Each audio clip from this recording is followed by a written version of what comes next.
Bienvenue sur Teach, votre émission d'enseignement et de maturité spirituelle. Vous savez, la parole de Dieu est source de vie, c'est elle notre nourriture qui nous permet de maintenir notre relation avec Dieu et de répandre le parfum de Christ partout où nous allons. Cette émission a été conçue pour nous permettre de comprendre et d'appliquer intentionnellement la parole de Dieu en tant que disciples de Jésus-Christ. Dès le début de cette semaine, on s'est entendu de parler des caractéristiques qui distinguent une église locale, une église de Christ. Comment est-elle si particulière et en quoi? On s'est dit qu'on va parler de 12 choses et on a déjà parlé de près de 6 choses jusqu'ici. Il nous en reste encore une petite autre liste des choses à parler. Et aujourd'hui, préparons-nous à parler des 3 autres choses qui vont s'ajouter sur la liste. Alors, let's teach. Grandissons ensemble.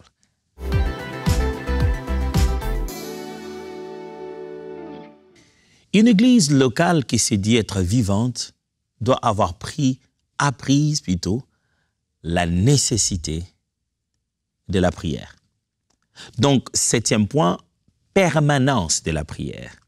La prière est permanente. Dans une église locale, la prière est permanente. Allez, comprenez-moi bien, je ne dis pas qu'il y a un endroit qui s'appelle permanence pour la prière. Je me souviens que quand nous, on a commencé la foi, dans les réveils, c'est comme ça qu'on appelait ça dans notre pays, le réveil quand il est arrivé, il y avait cette habitude qu'à chaque église, il y avait un bureau ou une maison, ou même juste le temple en lui-même. On pouvait en fait prendre une petite partie qu'on couvrait avec des nattes et on aimait appeler ça permanence. C'était devenu l'endroit où tous les frères venaient prier, qui passaient toute la journée. Et malheureusement, avec les temps, ça s'est transformé en un lieu d'oisiveté où les gens ne voulaient plus travailler. Et puis avec un lieu aussi de scandale à cause des relations qui se passaient là-bas. Mais la permanence de la prière devrait être permanente. Cette maison est une maison de prière. Ce rassemblement est un rassemblement de prière. Ça s'appelle une église parce qu'on vient pour prier. Si la prière n'a plus sa place, alors c'est une toute autre forme de rassemblement social. Donner un autre nom. Si ce n'est plus une maison de prière, même si c'est beau, c'est bien bâti, si ce n'est plus une maison de prière, même si c'est grand, pourquoi c'est une église locale? Parce qu'on vient pour communier dans la prière. Lisons quelques textes. Luc chapitre 11, versets 1 à 4. Regardez le Maître, Jésus-Christ lui-même, entouré de ses premiers disciples, les apôtres qui sont devenus après. Qu'est-ce qu'ils font? Ils lui demandent de leur apprendre comment prier. L'église locale, c'est là où on vient pour prier et pour apprendre comment prier. Parce qu'on ne sous-entend pas que quand les gens étaient encore dans le monde, ils savaient comment prier. Dès les premiers jours, ils deviennent chrétiens, ils entrent à l'église, ils savent comment prier. Non, la prière, ça s'apprend. Donc l'église, c'est un endroit où la prière est si permanente que ceux qui sont nouveaux apprennent comment prier. Il y a tellement un système qui permet aux uns aux autres de s'aguerrir en matière de prière. Luc 11, 1 à 4. Un jour, Jésus priait en un certain lieu. Quand il y finit, l'un de ses disciples lui demanda: « Seigneur, apprends-nous à prier comme Jean l'a appris à ses disciples. » Il leur répondit: « Quand vous priez, dites: Père, que ton nom soit sanctifié, que ton règne vienne. Donne-nous chaque jour le pain dont nous avons besoin. Pardonne-nous nos péchés, car nous pardonnons nous-mêmes à ceux qui ont des torts envers nous. Et ne nous expose pas à la tentation. » Les disciples vont voir Jésus et leur demandent: « Apprends-nous comment prier. » C'est ça le climat de la foi et de l'Église que Jésus veut bâtir. Un endroit où certains peuvent apprendre comment prier. Parce que la prière est utile. Matthieu 13, verset 14, il est écrit. Il leur dit: « Il est écrit, ma maison sera appelée une maison de prière. Mais vous en faites une caverne de voleurs. » Des aveugles et des boiteux s'approchèrent de lui dans le temple. Il les guérit. Waouh! J'aime bien ça. Jésus-Christ dit, il vient au temple, il trouve que bon, on a tout mélangé, c'est devenu des ventes de ceci et de cela. Un jour, je reviendrai sur cette affaire. Vous verrez comment cette mauvaise habitude s'est développée progressivement. Au début, les gens ne vendaient pas au temple. Mais puisque les gens venaient de loin, vous savez, Jérusalem, c'est quand même un peu un niveau élevé. Et vous savez qu'en Israël, il y a certaines villes qui sont plus bas que le niveau normal de la mer. Et ces villes-là basses, les gens pour y monter jusqu'à Jérusalem, ça prenait du temps. Ils devaient monter avec leurs animaux. progressivement, il s'est créé un commerce où on amenait justement les animaux dont vous avez besoin pour le sacrifice. On les amenait déjà, ça vous attendait à Jérusalem, vous avez qu'à amener l'argent et payer. Et petit à petit, un commerce s'est créé autour et le temple est devenu un lieu de commerce, un lieu de vol et des intérêts. Jésus arrive et il est fâché. Il fouette. Il dit, ma maison est une maison de prière. Dieu dit sa maison, le lieu où les gens sont venus le rencontrer, ces lieux-là est spécifique pour la prière. Si vous faites toute autre chose sauf prier dans une église locale, je me demande pourquoi vous appelez ça une église. Prier, pas chanter, prier, pas juste faire des déclarations, mais communier avec Dieu, parler soi-même au Seigneur. Et j'aime ce que la Bible dit. À la fin, quand Jésus a chassé tout ce monde-là, les malades sont venus vers lui, il les a guéris. Il a restauré l'utilité du temple. Le temple est un lieu où on prie et les gens amènent leurs problèmes et le Seigneur se manifeste puissamment. Et comme on n'y priait plus, les gens amenaient leurs problèmes et personne ne s'en occupait. Et il montre aussi quelque chose de très facile. Il dit quelquefois, il est très facile que dans une église locale, l'organisation et la systématisation des intérêts, le besoin de résoudre le problème humain peut tuer même la vie de la prière. À l'origine, ce besoin n'était pas un besoin d'intérêt. On a vu juste l'opportunité d'aider les gens. Et derrière l'aide, les intérêts ont commencé à se bâtir petit à petit. Il est possible que notre rencontre sociale provoque des opportunités qui étouffent la prière. 1 Thessaloniciens chapitre 5, verset 17. Très simple. Priez sans cesse. C'est ce que Paul dit aux Thessaloniciens. En train de clôturer sa lettre, il dit de courtes phrases. Il se rappelle de choses importantes qu'on doit dire à tout chrétien. Il leur dit, priez sans cesse. Si vous priez sans cesse dans votre culture, dans votre façon de vivre, pourquoi à l'église vous ne viendrez pas prier? Éphésiens chapitre 6, versets 18 à 20. Faites en tout temps par l'Esprit toutes sortes de prières et de supplications. Veillez à cela avec une entière persévérance et priez pour tous les saints. Priez pour moi, afin qu'il me soit donné, quand j'ouvre la bouche, de faire connaître hardiment et librement les mystères de l'Évangile, pour lesquels je suis ambassadeur dans les chaînes, et que j'en parle avec assurance comme je dois en parler. Paul leur dit, priez les amis, priez. Il leur donne même un sujet d'intercession. Il dit, priez pour moi, pour que là où je vais gagner les âmes, je puisse faire cette œuvre avec puissance. Aujourd'hui, on vient dans les églises locales. Les sujets de prière sont tellement centrés sur l'individu, seulement sur vous-même, vos propres besoins, ce que vous voulez faire. Mais Paul leur propose même de prier pour ceux qui vont gagner les âmes. Priez pour rien à manger, rien à boire, rien de cette terre. Priez juste pour que quelqu'un qui a reçu une mission dangereuse d'apporter l'évangile, le Seigneur l'accompagne, qu'il soit protégé par les anges. Mes frères et sœurs, est-ce que vous priez? Est-ce que cette église est un lieu de prière? Entraîner les gens à prier, ce n'est pas juste leur entraîner à faire connaître leurs seuls besoins à Dieu. C'est leur apprendre toutes sortes de prières. Plaise à Dieu qu'on en parle un jour. Il existe plusieurs formes de prière. Et la prière, ce n'est pas juste s'étendre là à demander à Dieu. Il existe plusieurs formes de prière. Et l'église, c'est un endroit où on fait ces formes de prière-là. Intercéder, chasser les démons, demander à Dieu, louer les seigneurs, rendre des actions de grâce.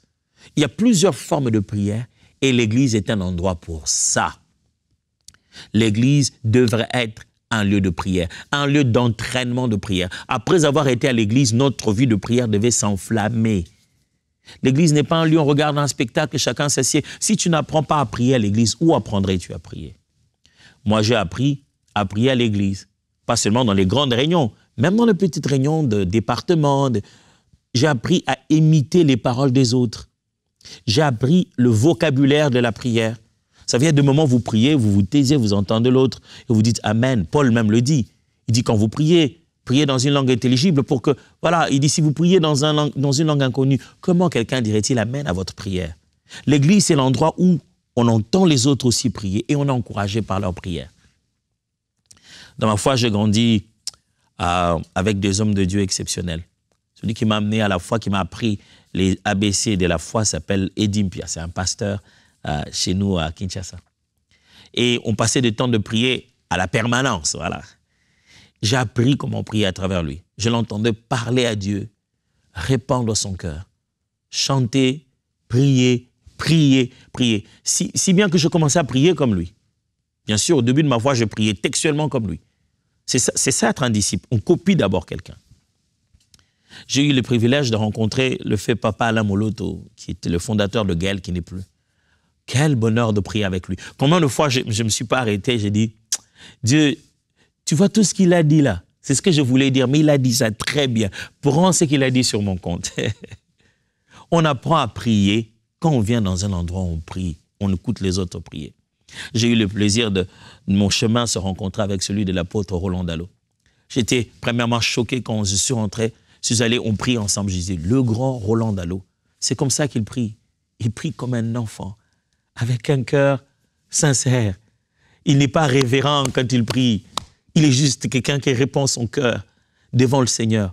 On apprend à prier quand on est avec les frères et sœurs. L'église locale est un lieu de prière. Ça devrait faciliter cette possibilité de prier. Alors, ça c'était le point 7. C'est le premier point pour aujourd'hui. Le point 8, deuxième point pour nous.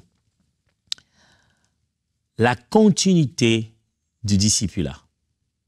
La continuité du discipulat. C'est le 8e caractéristique.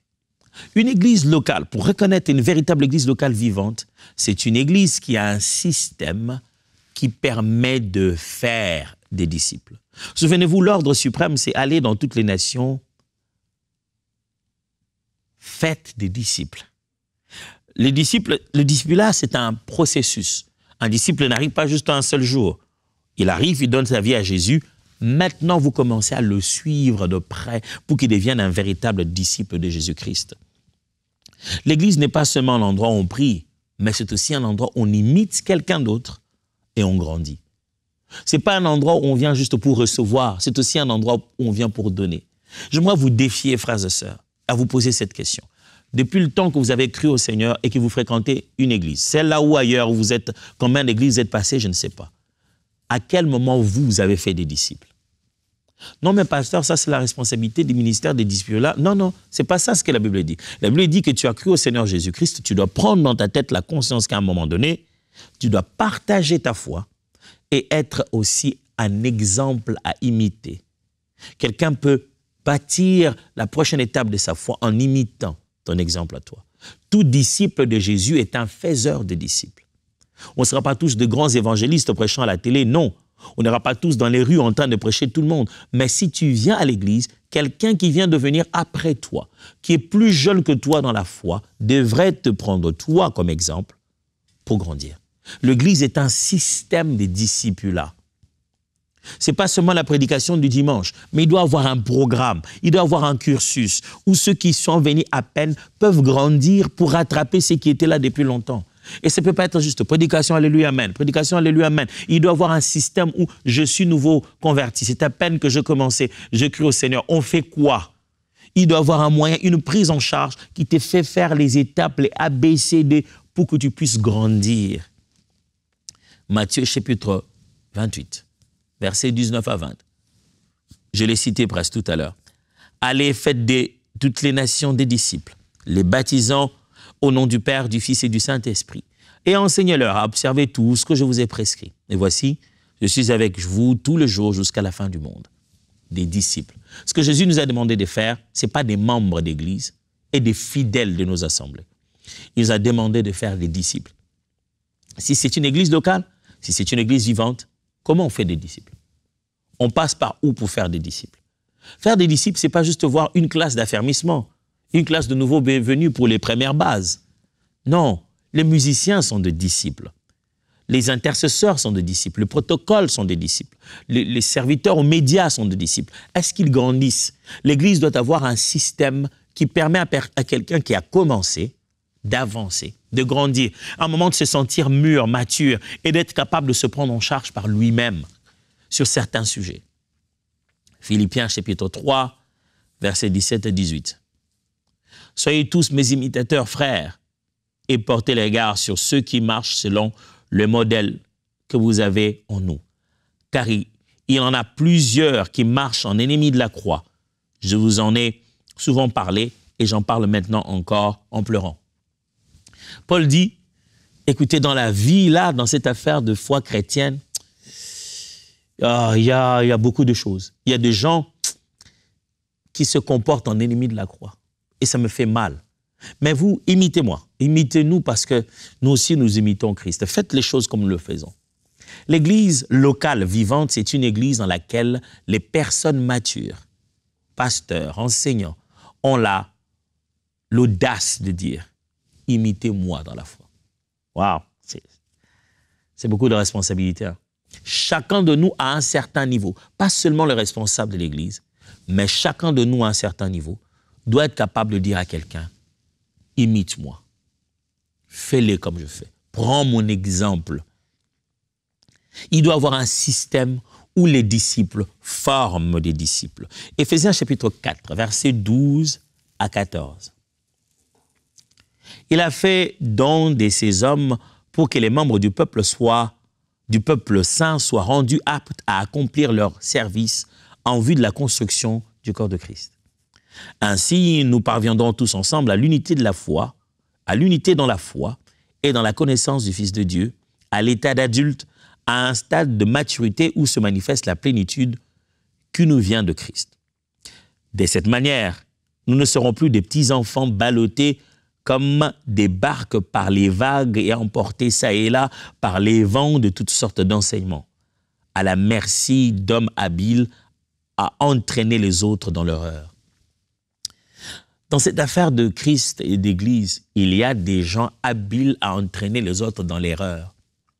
Dans cette affaire de la foi, il y a des vagues, il y a des vents sur Internet, il y a des vents dans le milieu d'église.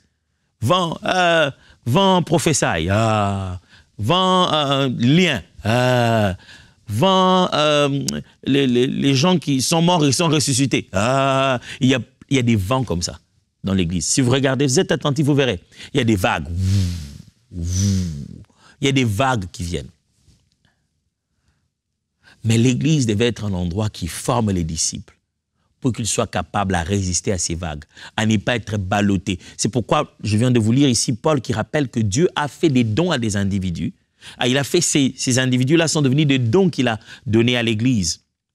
Apôtres, pasteurs, prophètes, docteurs, ces ministres de la parole sont là pour rendre ses disciples capables de résister à ces vents et de ne pas suivre tout et n'importe quoi. Je vous en supplie. L'église locale, c'est pour faire des disciples. Et celui qui est fait disciple a la responsabilité de devenir disciple.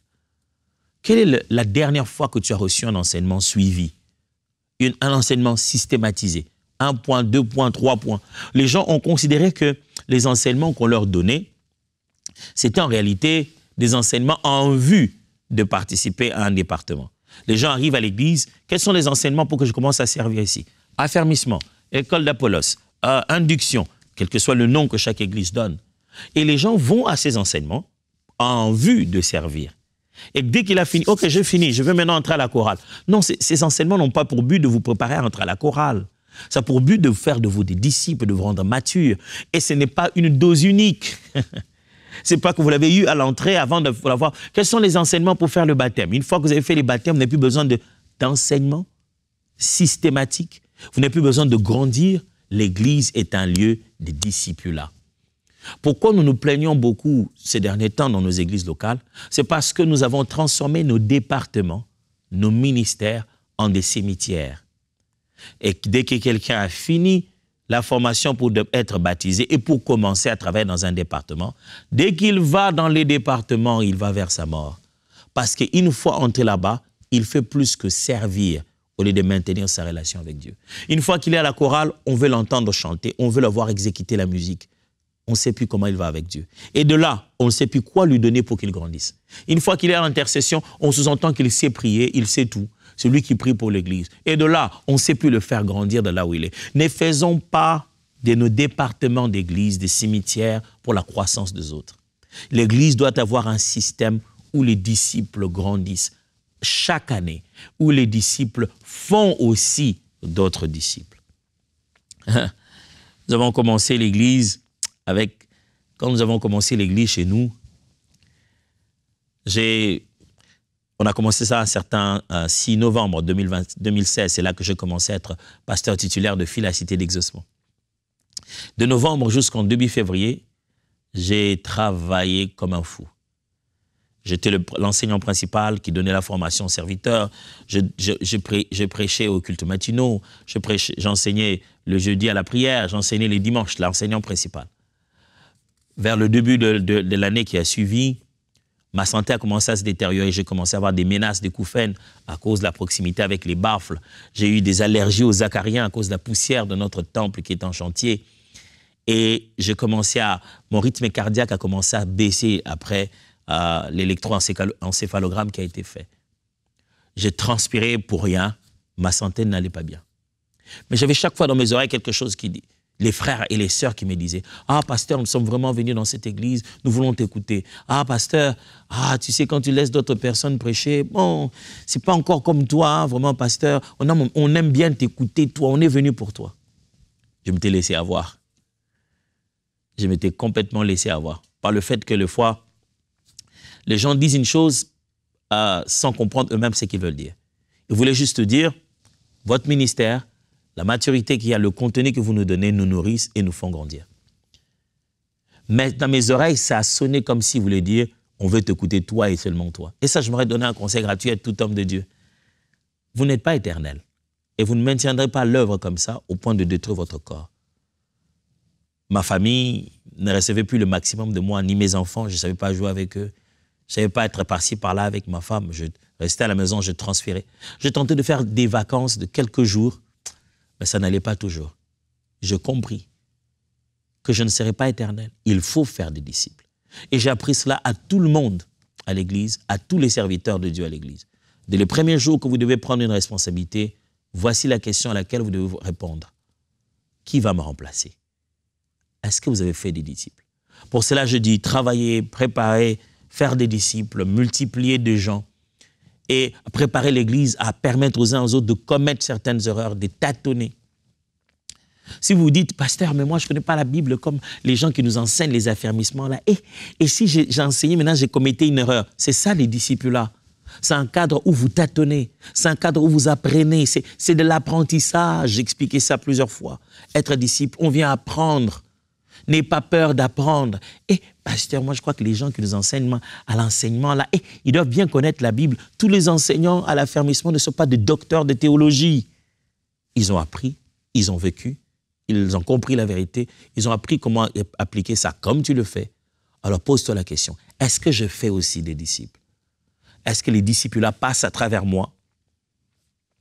Alors, le point 9, ou simplement pour dire le dernier point pour nous aujourd'hui. 9e caractéristique, diversité des ministères. Une église locale, c'est un endroit où il devait y avoir plusieurs formes de ministères. Par ministère, j'aimerais d'abord commencer par le ministère de la parole. On en cite 5, bon, vous voulez mettre ça en 4 comme vous voulez, mais on parle d'apôtres, prophètes, évangélistes, pasteurs et docteurs. Ce sont les ministres de la parole. L'église locale est forte, elle est puissante, elle est vivante lorsqu'elle permet toutes les expressions des ministères. Aujourd'hui, avec le temps, la prépondérance du ministère pastoral cause beaucoup de problèmes à l'église. Au point qu'on pense que pour diriger l'église, pour servir à l'église, pour maintenir ou conduire une mission, on doit absolument avoir comme ministère pasteur. Et surtout que les gens considèrent ces ministères comme des fonctions, plutôt que comme des onctions, des équipements de Dieu pour un ministère, pour une parole, pour l'accomplissement d'une mission. Ils prennent ça plus comme des titres, plutôt comme de consécration, des spécialisations de mission. Pour que l'église locale soit forte, Jésus a donné 5 types de personnes qui sont dedans. Pourquoi fonctionnerez-vous avec seulement un pendant que Jésus a donné 5? Ça signifie quoi? Ça signifie que dans une église locale, la maturité, l'église est vivante lorsqu'on a la possibilité de goûter et d'expérimenter les différents dons, de puiser de cela. Le pasteur à lui seul ne peut pas rendre l'église aussi mature. On a besoin de l'enseignant, on a besoin du prophète, on a besoin de l'apôtre, on a besoin de chacun. Mais je ne suis pas en train de dire que toutes ces personnes sont nécessairement déjà consacrées au ministère. Ils ne sont pas tous nécessairement appelés à l'église apôtres, prophètes, révérends. Mais quand on remarque leurs particularités, on remarque leurs dons, on remarque leur appel, on éprouve leur ministère, même sans titre, même sans reconnaissance de ministère, l'Église devait jouir de la diversité, de la manifestation de ces différents ministères. L'Église, donc, ce n'est pas enseignement, enseignement, enseignement, enseignement. C'est aussi exhortation, édification. L'Église, donc, ce n'est pas exhortation, édification, édification. L'Église, c'est aussi prophétie, manifestation de dons. L'Église, ce n'est pas seulement prophétie, prophétie, prophétie. L'Église, c'est aussi gagner les âmes, avoir le fardeau de la transformation des autres. L'Église, ce n'est pas seulement gagner les âmes, gagner les âmes, gagner les âmes. L'Église, c'est aussi multiplier, affecter le monde par la multiplication des églises et de l'Évangile. C'est aussi la mission sur terrain. Chacun de ces aspects de ministre de la parole, l'apostolat, la pastorale, l'évangélisation, l'enseignement, la prophétie, chacun de ces ministères devrait s'exprimer et se manifester pour la croissance de l'Église. Je vous lis quelques textes. Actes des Apôtres, chapitre 11, versets 27 à 28. En ce temps-là, des prophètes descendirent de Jérusalem à Antioche. L'un d'eux, nommé Agabus, s'éleva et annonça par l'Esprit qu'il y aurait une grande famine sur toute la terre. Elle arriva, en effet, sous Claude. Vous imaginez? On cite ici pas des apôtres. On est dans les actes des apôtres, mais les gens qu'on va citer sont des prophètes. Pas un, des prophètes sont venus à Jérusalem et on a parlé d'Agabus qui a annoncé à cette époque-là qu'il y aurait une famine. Et la famine a eu lieu sous le règne de Claude. Vous voyez? L'Église a besoin que différents dons se manifestent. Les apôtres n'en ont pas parlé. Paul n'a pas parlé de cette famine. Quand la famine a eu lieu, alors il y a eu la tournée pour commencer à collecter par-ci, par-là. Mais la famine était révélée comment? À travers un prophète. Acte 21, 8 à 11. Nous partîmes le lendemain et nous arrivâmes à Césarée. Étant entrés dans la maison de Philippe, l'évangéliste, qui était l'un des 7, nous logeâmes chez lui. Les 7 ici, les 7 diacres. Il avait 4 filles vierges qui prophétisaient. Comme nous étions là depuis plusieurs jours, un prophète nommé Agabus descendit de Judée et vint nous trouver. Il prit la ceinture de Paul, s'est lié les pieds et les mains et dit, voici ce que déclare le Saint-Esprit, l'homme à qui appartient cette ceinture, les Juifs le lieront de la même manière à Jérusalem et les livreront entre les mains de païens. Ici, on voit deux ministères se manifester. Paul, 3 d'ailleurs, Paul l'apôtre qui va chez Philippe l'évangéliste et puis Agabus le prophète qui vient. Éphésiens chapitre 2, versets 19 à 22. Ainsi donc, vous n'êtes plus des étrangers ni des gens dehors, mais vous êtes citoyens des saints, gens de la maison de Dieu. Vous avez été édifiés sur le fondement des apôtres et des prophètes, Jésus-Christ lui-même étant la pierre angulaire. En lui, tout l'édifice, bien coordonné, s'élève pour être un temple saint dans le Seigneur. En lui, vous êtes aussi édifiés pour être une habitation de Dieu en esprit. L'Église est bâtie. Jésus-Christ, lui-même qui en est le patron, mais les apôtres, les prophètes. Mes amis, l'Église, ce n'est pas seulement sur un seul ministère. D'autres ministères devraient se manifester. À tour de rôle, non. On donne la chair comme si on se partageait quelque chose démocratiquement. Non. Sous la puissance de l'Esprit, sous la direction de l'Esprit, différents ministères devraient se manifester. Différents ministères devaient entrer en compte.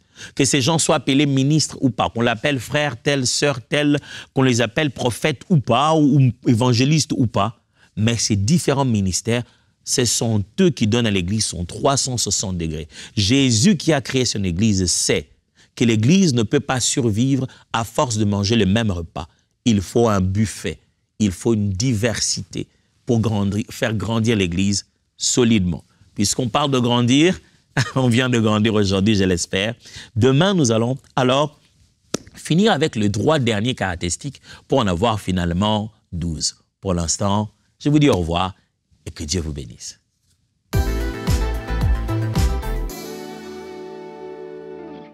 Lorsque je donnais ma vie au Seigneur Jésus-Christ, le tout premier exaucement était le fait qu'il m'ait donné de l'argent pour acheter ma Bible, ma toute première Bible. J'y ai écrit dessus mon nom et je l'ai même peint tout autour en bleu. Je pouvais souligner, surligner et mettre des commentaires particuliers dessus.